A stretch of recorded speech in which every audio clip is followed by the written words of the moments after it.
So again, my name is Lee Hayes-Byron. I'm the director at IFAS Extension, Sarasota County. And our goal here today is to contribute to the Sarasota County Centennial Celebration. If you're not aware, Sarasota County will be 100 years old on July 1st of this year. There's a whole lot of events happening to celebrate that centennial, and we wanted to contribute that by doing a look back at the history of Sarasota County Extension here in our community. So my goals for this presentation today are that you increase your knowledge about what Extension is and what we do, and hopefully that you find a way to connect to what we do, that we can support you and help you in various topics that are of interest to you. So let me start with a poll, if you don't mind. And I'm just going to ask you your current level of knowledge on what Extension is and does. And be honest here, there's no judgment.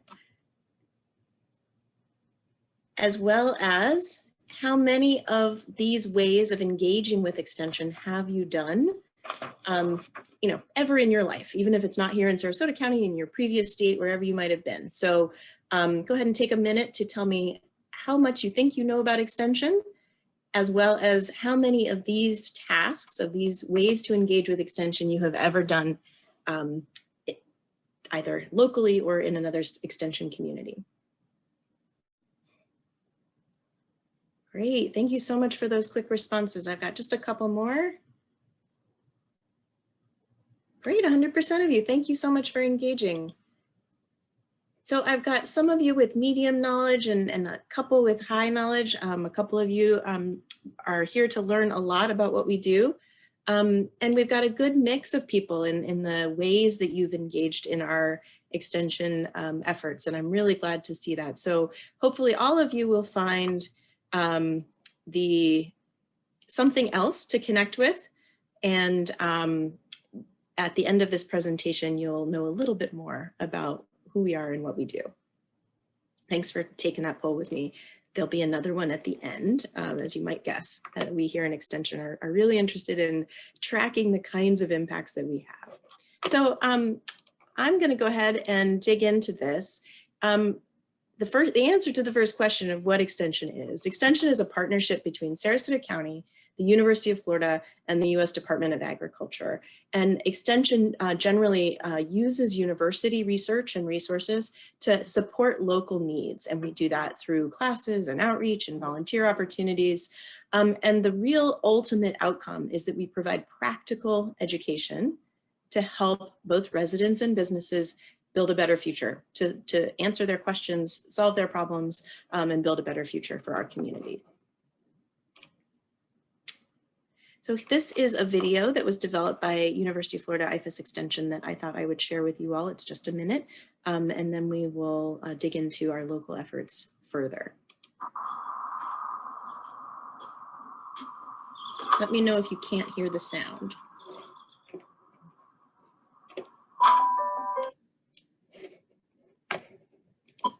You need a helping hand. You often turn to a familiar face.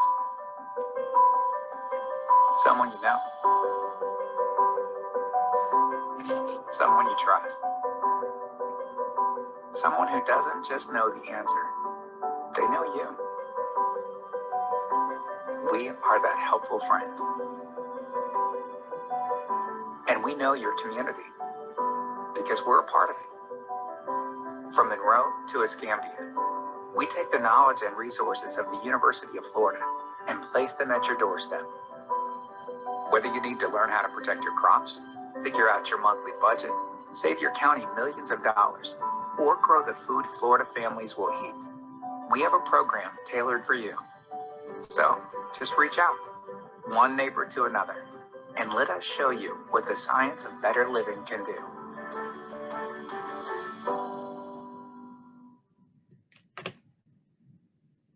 So I hope that was an interesting way to look at what Extension does and that we can be your helpful friend here in Sarasota County. So this is a history class though. If you didn't notice that in the description, we are here to talk about the history of Extension and what that has meant here in Sarasota County. So let's start by going way back. In 1862, President Lincoln signed the Morrill Act, which provided 17 million acres of federal land to states for them to either sell or use to establish universities. And those universities were different than the sort of higher education that was the focus at the time. It was mostly a sort of liberal arts higher education of focus at the time. And this land grant system was meant to be very practical, applying the skills of agriculture, science, engineering to really grow the economy and support the growing efforts in the states. In 1887, they added to that effort and by establishing agricultural experiment stations. We now call these research centers, and there are several across Florida that are doing research on specific crops, on specific challenges, and then that research is brought through extension to serve the community. In 1890, the historically Black colleges and universities were added to the system. And so you'll see that there are sometimes several land grant universities in a state. And in 1914, the extension system was established through the Smith-Lever Act. And that was really focused on agriculture and rural issues and applying the research of those land grant universities and the centers to solve the local problems and support the needs of the local community. And that's what we still try to do today.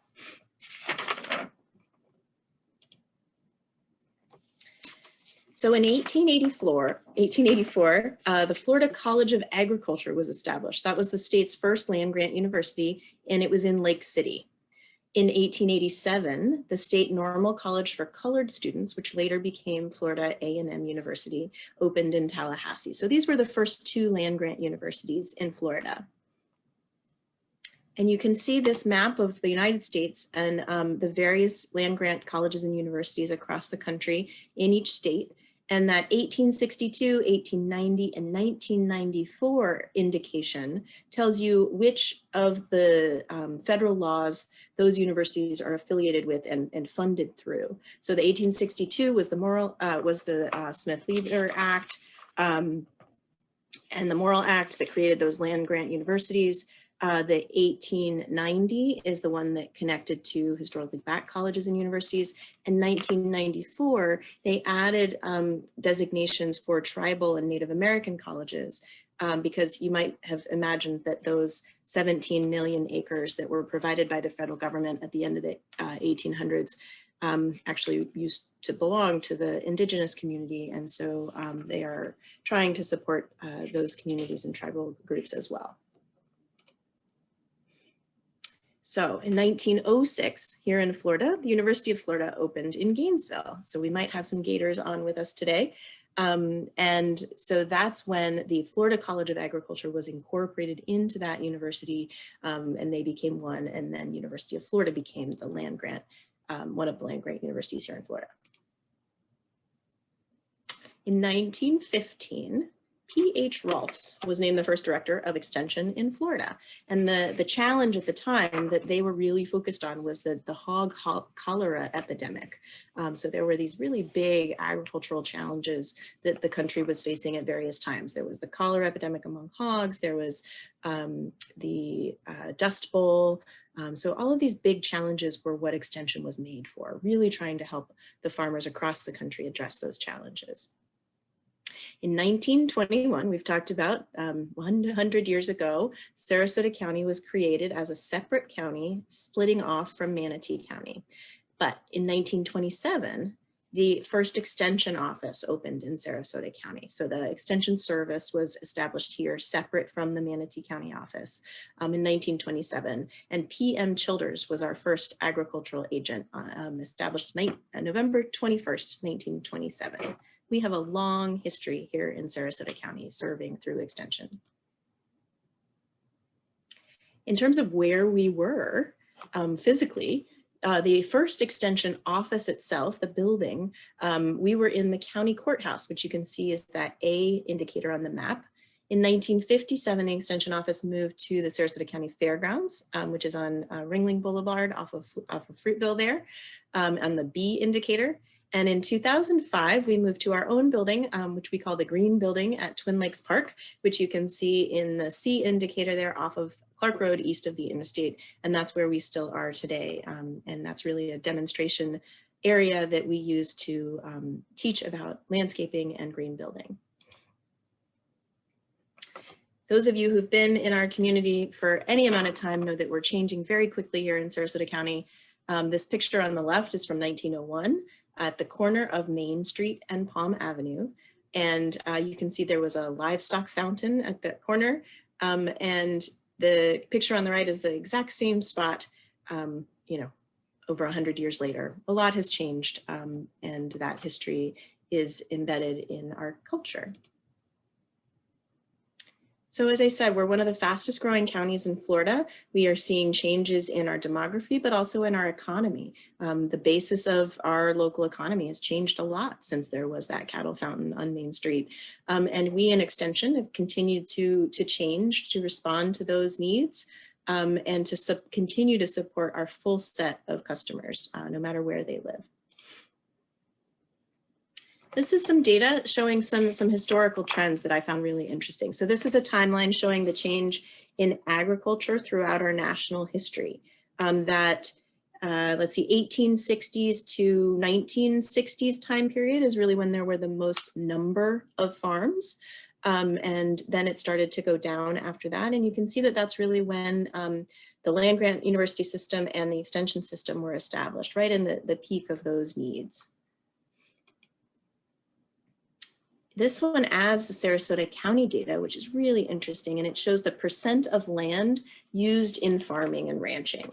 And so you can see the changes over time throughout the last century. Sarasota County was actually higher than the nation and the state for a while.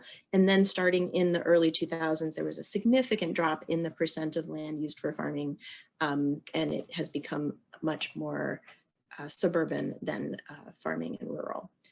And so this one gets to that point of the percent of residents that are classified in living in a rural area. So again, the United States is the brown one, Florida is blue, and Sarasota County is green. And you can see that we actually shifted to rural earlier than we saw the shift in percent of land for farms. So we became much less than the state or the nation in the 1980s in terms of how much was rural, how many of our residents were rural. And it took later for the change in the agricultural land percentage. So that was an interesting distinction that I noticed. So how has our extension office changed over the years as we've adapted to this community and statewide change? We, like most extension service, started working in these core areas of extension in agriculture, in 4-H youth development, family consumer sciences, horticulture, and community development. Originally, we had a model in our office where we had dedicated support staff to some of our agents or our educators, as we call them, and that supported them, but it didn't really support the whole office. So we've adjusted that a little bit over time. In 2014, the county's sustainability program joined extension. So that broadened our topic base then. And in 2015, we made that change in how we support the office. So we consolidated and provided centralized support to aid all of our programs with office management, finance, volunteer coordination, and all of that. And that's really helped our office be more efficient. And then we get to the topic changes. So throughout this change in our local economics and our local culture and demography, we've really changed what topics our community needs help with. And so we added all these different program areas that I'll talk to you about in more detail as we go beyond those core program areas that extension typically covers. But we still cover the typical ones, the core ones. They're critical to our program areas, but we've also added more. So now we provide programs in these 6 broad program areas of agriculture, gardening and landscape, natural resources, nutrition and healthy living, sustainability, and youth development. And I will dig into these much more as we go along. Check in the chat box to see if anyone's put any questions or thoughts in there. Please feel free to do that as we go along. I really appreciate everyone sharing your perspectives in there. Okay, so now our office currently has 12 county staff and 14 university staff. We also have one grant funded position working on energy and sustainability. And we have over 300 volunteers. You can imagine that we could not do what we do without our amazing volunteers, and we're so proud of their support of our team. We also have some regional and district specialists that support us through their expertise, as well as some multi-county efforts related to nutrition and public health.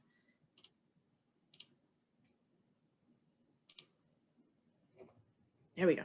Okay, so now I'm going to dig into each of our broader program areas a bit further, but from the perspective of the history. And I know there's a lot of text on here. I'm not going to go through it all, but I am going to send you this presentation later if you want to dig into it further and look at how each program area presented their own content.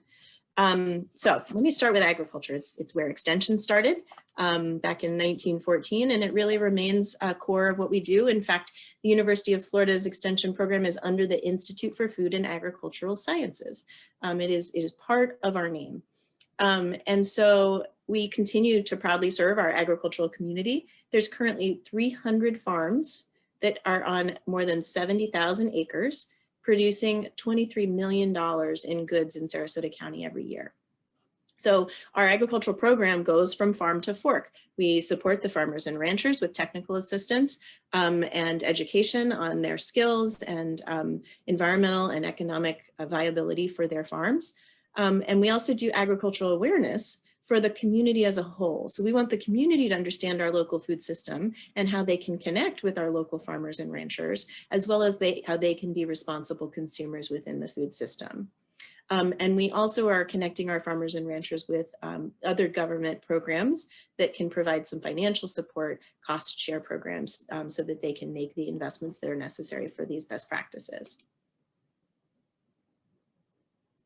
Next one I want to highlight is our gardens program. So a lot of these changes we've seen in our community have kind of removed residents, they've separated residents from that food system. And so people may have lost the land where they could grow their own food. They may have lost their understanding of how food is grown. And so these programs really aim to reconnect people to that food growing process that was part of our history for centuries. So we have a gardens program that started about 20 years ago, and it coordinates growing experiences at 7 community gardens that are listed here, as well as dozens of school gardens at public and private schools across the community.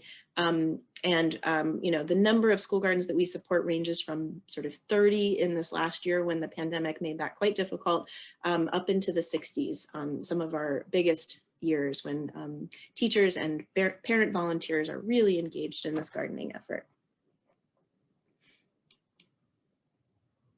The next one is our commercial horticulture program. And so this one is about the green industry professionals. These are the landscaping professionals that keep our residential land and business landscapes looking good. But we also want to make sure that they apply best practices in pesticides and herbicides and fertilizer use, as well as provide them with diagnostic help of landscape pests and diseases so that they are more efficient in how they manage those landscapes and support our residents and businesses. We have over 2,000 applicator licenses that we help provide certification credentials for among those landscape professionals every year.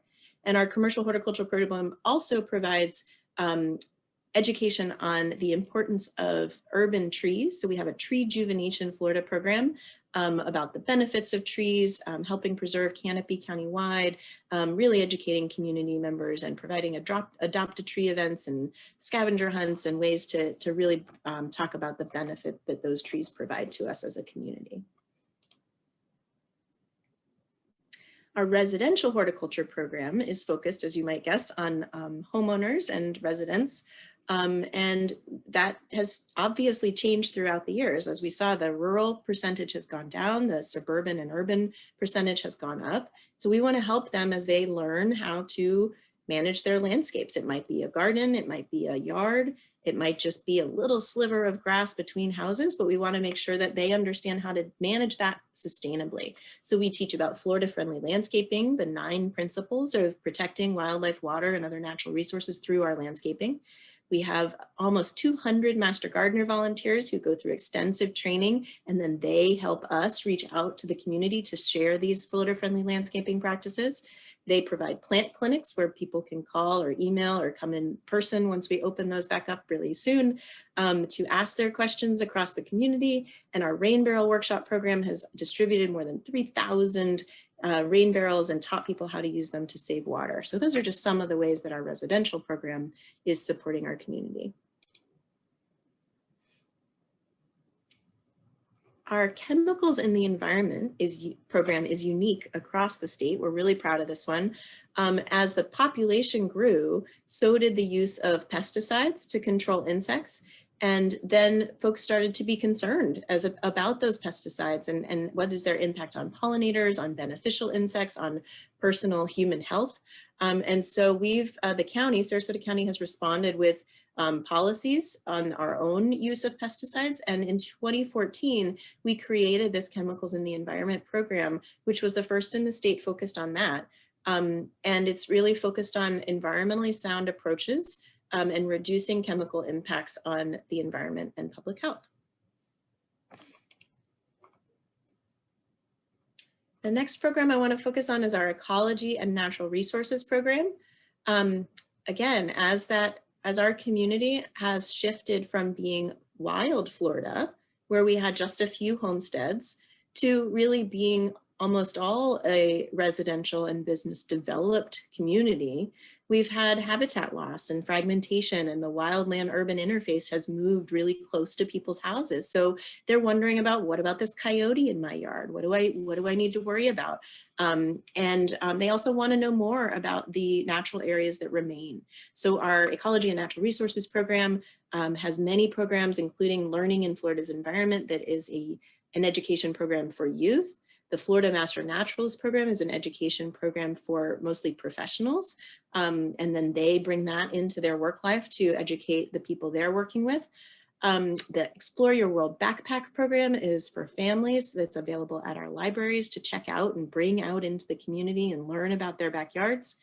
They also do education at county parks and preserves, nature walks, wellness walks, and just generally talking and teaching about native species, invasive species, and our ecosystems throughout our community.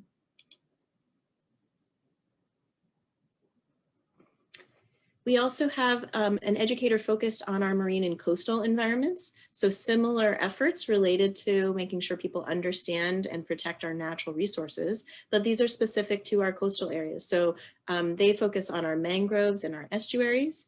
They talk about ways to use living shorelines instead of hardened shorelines, as well as they have a citizen science program called Horseshoe Crab Watch, where we monitor where the horseshoe crabs are and the population changes. And we also do a lot of education on sea turtle nesting.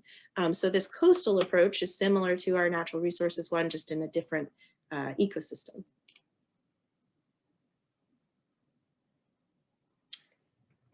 So as our community has grown throughout history, we have also identified the importance of waste reduction and recycling. And this here gives you a sense of the history of our waste reduction efforts here in Sarasota County. In 1990, the county launched a residential recycling collection program. It was actually voted on by the citizens and inspired by a citizen request. We have a very environmentally minded population. And so, ordinance had been changed over time. A new landfill, a solid waste disposal complex, was opened down near Venice. We established the Green Business Partnership in 2006 in partnership with solid waste. And that was meant to help businesses be more sustainable and reduce their waste. And in 2016, we in Extension created the state's first waste reduction agent position. So we're really proud of this. And that position has been focused primarily on composting, food waste reduction, and educating on proper recycling so that we're sure the maximum amount of recycling can occur based on people's participation. Water resources are critical here in Florida. Like there's water everywhere, but how do we protect it and keep it clean and conserve it? So our water resources program has had a long history across the state in extension of protecting water resources. It started early on related to invasive plants in water canal systems, the water hyacinth, lots of resources available on that. And then changing approaches over time as new things were learned by the university. We help bring those new approaches out into the community. And we also continue to educate on water quality strategies around healthy ponds, water conservation strategies. We have a new Save the Drops campaign. Our population here in Sarasota County has grown 35 times since 1921, 35-fold since 1921. So that population uses a lot of water and certainly affects our waterways. And we want to be here to help educate on best practices related to water. Family services. So this has long been a part of the history, the core areas of extension. There's a 1908 demonstration that we found about cooking creamed eggs as a way to balance a budget. And, you know, again, they were just trying to help Floridians have information on healthy cooking, but also low cost cooking as economics was going up and down, and they were there to help families understand how to save money and still stay healthy. Here in Sarasota County, we had a home demonstration agent early on, and that later changed to our Family Consumer Sciences program. And the kinds of things that we do now within that program include disaster preparedness, closing up your Florida home, which is meant for our snowbirds, so that back in 2005, we had this big snowbird population, and we wanted to be sure they understood while they were gone how they can care for their asset here.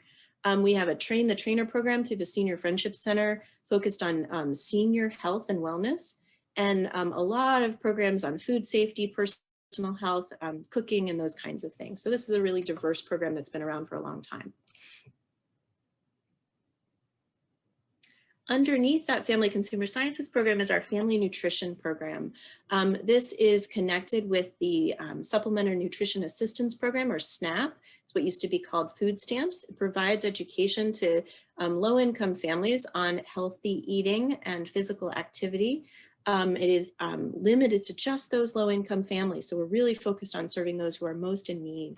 The program in Sarasota County started in 2000, and at that point, 7.8% of our county's population was below the poverty level, and in that year, we served over 2,300 people through this program. Now, in 2020, 15% of the county's population is food insecure. Particularly difficult after the pandemic issues. And so FNP in 2019, the last time we were doing a full year of in-person, served 6,700 people with this nutrition education. This is one of my favorite programs. I think it's incredibly impactful.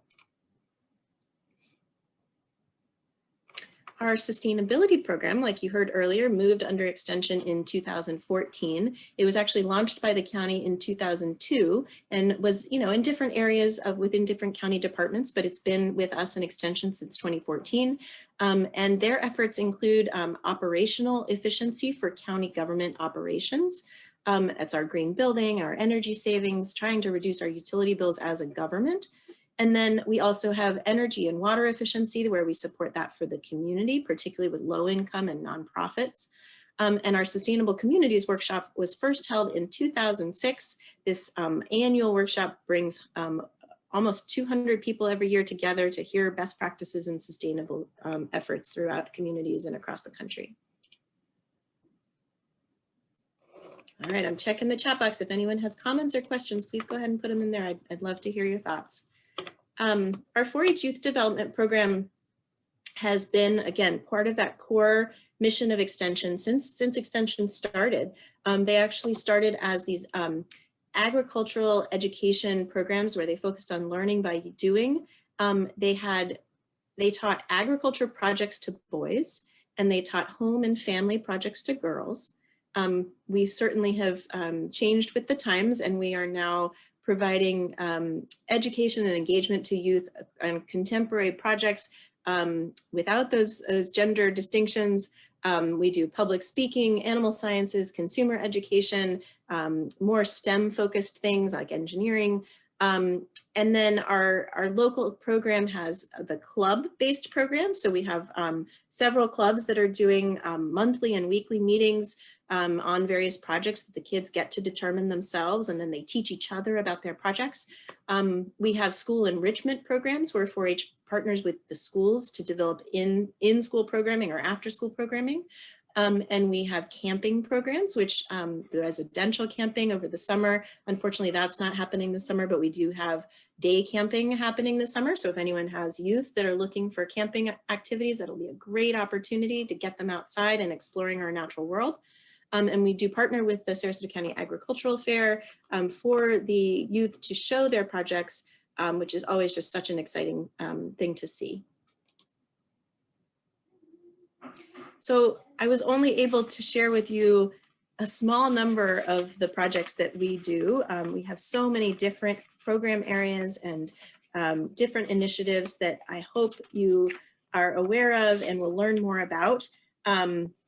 We're really proud of them and hope that they are serving our community in a way that meets your needs. So please feel free to reach out and let us know what you want to know more about. For the centennial, for the county's centennial efforts, we created this document that, that I'll send out after when I send the slides. It was sort of fun to just brainstorm 100 things to learn at Sarasota County IFAS Extension. We broke them out into these program areas that I've just introduced you to. There's a whole lot more than 100, but this was a fun way to throw them all out there, give you a sense of the kinds of topics that we teach on and ways that you can learn throughout Extension. Let's see, I have a question in the chat box before I move on to our impact. So let me address that. It says, is there a connection with the Southwest Florida Water Management District? Wondering about the local growth and the amount of drinking water, and also whether we have a connection with Selby. So I assume you mean Selby Gardens. So on the Water Management District, absolutely. Various components of our program connect with them and their programs. Our water conservation program in particular is very well connected with the Water Management District. And they sometimes provide us with materials, printed materials, and sometimes giveaways that we incorporate into our programs related to water conservation. Our agriculture program also connects with the Water Management District to share the regulations as well as the cost share programs and grant programs that SwiftMud, as we call it, the Water Management District, has available for our agricultural stakeholders. And our water quality and natural resources programs also connect with the Water Management District. So there's a lot of overlap there in partnership, sort of reinforcing each other's messages and opportunities. In terms of Selby Gardens, we are part of what's called the Science and Environment Council of Southwest Florida. And we are so lucky here in Sarasota County and Manatee County to have that network. It's a set of nonprofits and governments that partner together to learn from each other. And everyone's mission has something to do with science and the environment. And so we're a member of that. Selby Gardens is a member of that. So we've done a lot of partnerships with Selby and these other members of the SEC to collaboratively educate our community on science and the environment. It's just such a great network. Most other communities don't have that facilitated connection between their environmental organizations, and we're really fortunate. So yeah, we do have some partnerships in the past with Selby, and there's certainly more opportunities. One of them that's a little less formal is actually a lot of our Master Gardener volunteers are also Selby Garden volunteers. And so we learn from each other in that way and find lots of good connections there too. Thanks for that good question. Okay, so let me shift gears to our impacts. And we're really proud of the programs that we offer, the what, but really what matters is the why. Like what are we achieving and what kind of impact can we have on our community? It's growing so fast.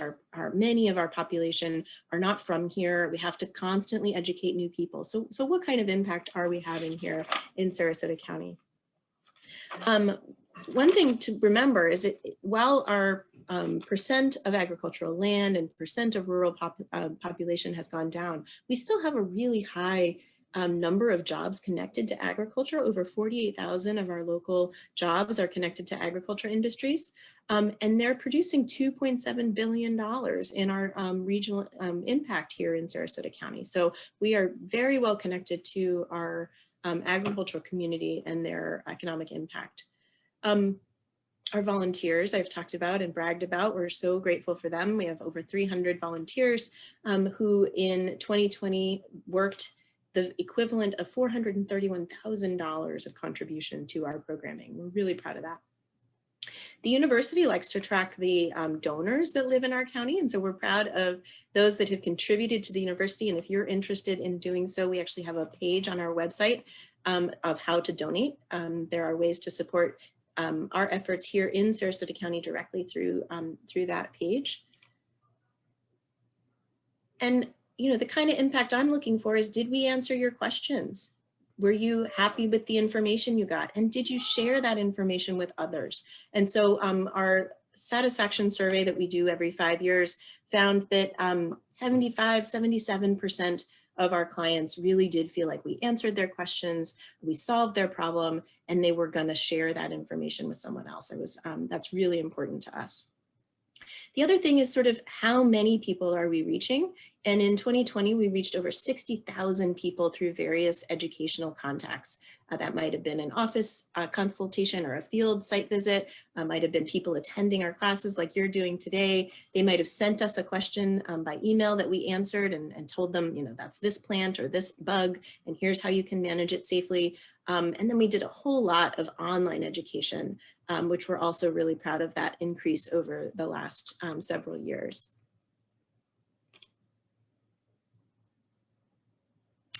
And then we found specifically the benefits that our clients have found. 89% benefited from their connection with us, but how? In what way?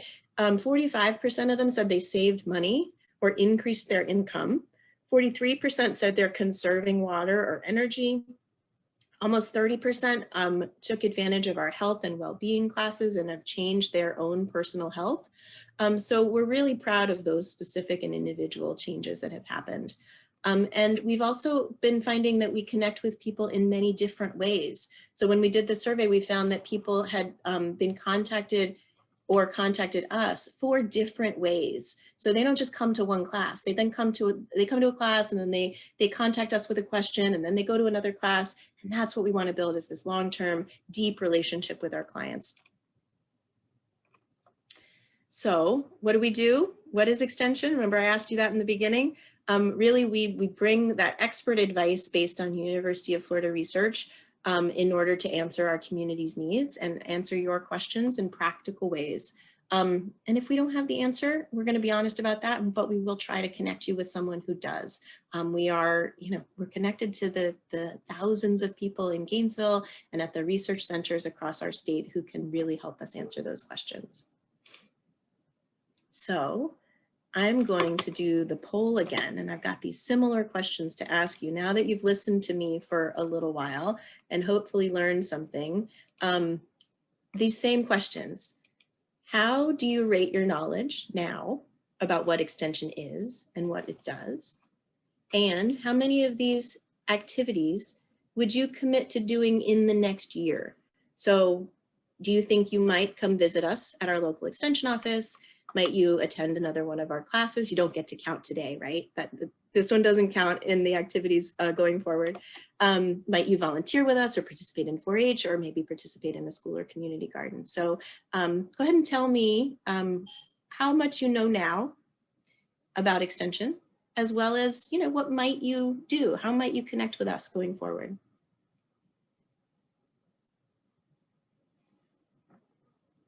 I'm liking it. I'm seeing some good high numbers here, which means that maybe you learned something from me. I'm glad to hear it. That's my goal. And I'm seeing some more levels of commitment that maybe you will find ways to connect with us and allow us to help you. Thank you all so much for your answers. Let me show you what I see, which is just really exciting. So thank you for listening and learning with me today, and for thinking about how we might connect with you going forward. That's really great. So now we've got time for questions and discussion. What topics did I raise that you might be interested in learning more about? What parts of our history were interesting to you? What do you know about extension, or how have you been connected to it through time? If you want to put your thoughts in the chat box, or you can unmute one at a time. We've got a small enough group that could work as well.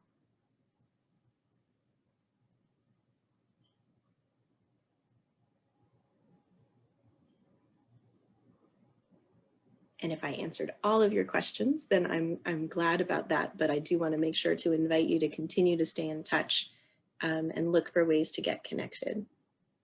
Oh, great. So we've got a question: where do we find information on volunteer opportunities? Such a good question, and one of my favorites, because it means we're going to be able to work with you going forward. We have a volunteer coordinator. Her name is Karen Geis.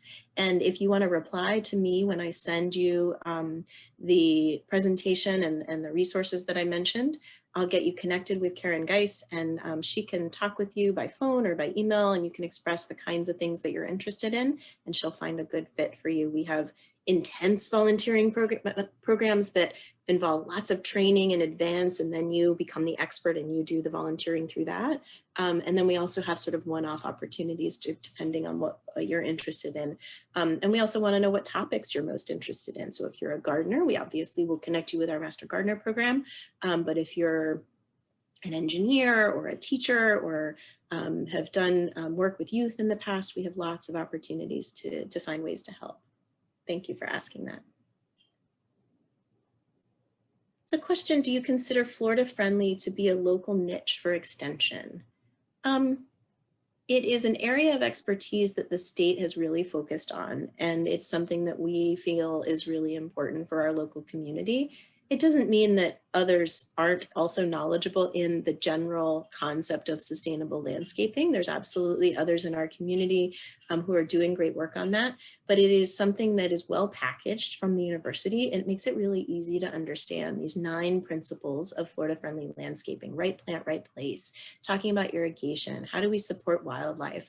Those principles are really accessible through this Florida friendly landscaping program. And it also provides a yard recognition program. So if you are really into this and you've made your yard Florida friendly, we have a way to come out and evaluate whether it is, and then you can get recognized for that effort. So I think it is a niche that really helps our community in a lot of ways and makes it accessible. But I also love partnering with the other organizations who are doing great work on sustainable landscaping too. I hope that addresses your question or your thought there. Okay, so there was a question about gardening options in Englewood. Yeah, so we actually have an Englewood community garden, and it is fairly small, but a great community of people who are really knowledgeable.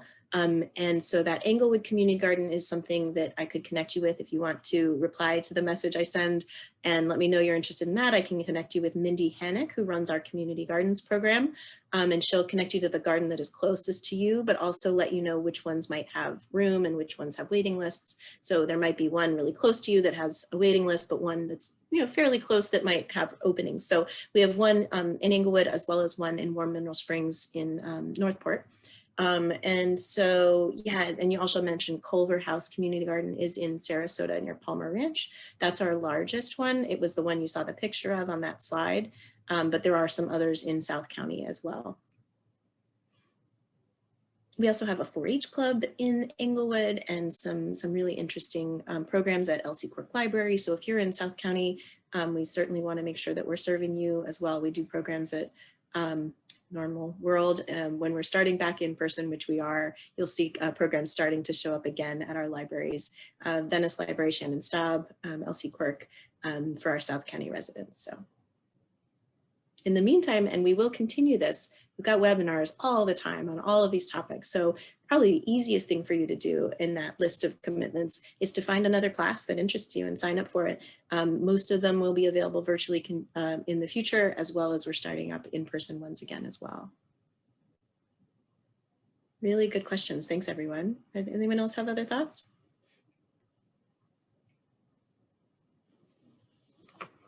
Okay, keep putting them in there. I still have time. So there's a question about, oh, it must have been about this picture here. Are the condos located where mangroves were years ago? And so we could pull up the 1940s aerials and look at what that coastline looked like. It's possible that there were mangroves there, but it's also possible that that section is man-made.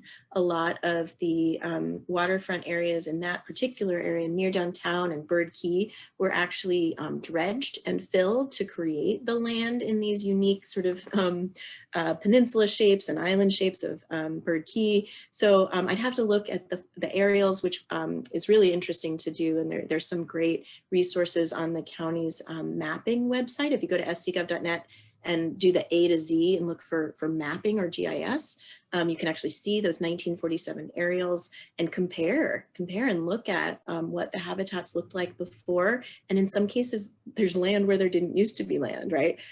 So looking at that change is really interesting. But generally, yes, along much of our coastline where there is now development, there used to be natural areas, wetlands, mangroves.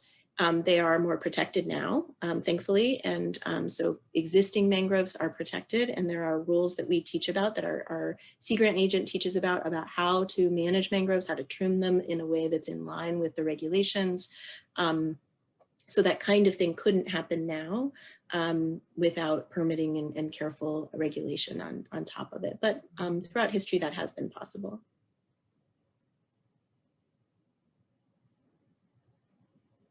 Let's see, there's a question about information on drinking water availability and the relationship to growth. Yeah, so just in the last couple of weeks, we've had water availability alerts, and our county utility asked customers to cut back. They said, please don't irrigate your lawn this week. That was last week. They were really struggling because it was record high water demand. And those of you on the call might know that in Florida, sometimes over 50% of our water is used to irrigate our landscape. So in times of drought, that water use for outside use is really a challenge. And that was true in the last couple of weeks. So in terms of where you can get more information on that and the connection to growth, we have both a regularly scheduled classes on water conservation and sort of understanding your water, your drinking water. Those are available both scheduled times in terms of webinars, as well as recordings of past classes. And then we also have an on-demand class on water conservation that includes some information on that sort of past trends and future planning for long-term water availability related to growth. And that is available on the University of Florida's, we call it the Canvas site, where you can go in and take these modules at your own time that we've developed here locally. So if you reply to me and remind me, and maybe I'll make myself a note to send some of these things when I send out the link to this presentation as well. So we have several ways to get that information depending on what's useful for you. And our water resources agent could also just sort of directly answer that question if you're interested in contacting her directly. Her name is Abby Cherna. What good questions and discussion. Thank you so much. I am here and happy to stay until the questions have been answered, but I also want to say thank you to those who have joined. And if you've gotten the information you were hoping for, thank you for joining, and you're welcome to drop off. If anyone wants to stay and continue to ask questions, you're welcome to. Thank you all.